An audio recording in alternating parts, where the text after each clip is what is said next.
Dresses मध्ये मी कायम येते. ड्रेस खूप छान क्वालिटी असतात. मी नेहमीच आपल्या विकास ड्रेसेस मध्ये खरेदीला येते. मी नेहमीच कस्टमर आहे.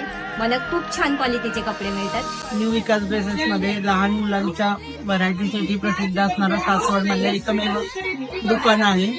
शब्द त्याचे अमृताचे, स्पर्श त्याचे चांदण्याचे, त्याच्या श्वासाचे, त्याच्या डोळ्याचे मुझ सांगते माझं कुंकू, हा हा हा कुंकू. मागील वर्षाप्रमाणे यावर्षी देखील आपल्या न्यू विका ड्रेसेस मधील हळदी कुंकू समारंभास सर्व महिला भगिनींनी दिलेल्या उत्स्फूर्त प्रतिसादाबद्दल त्यांचे मनपूर्वक आभार.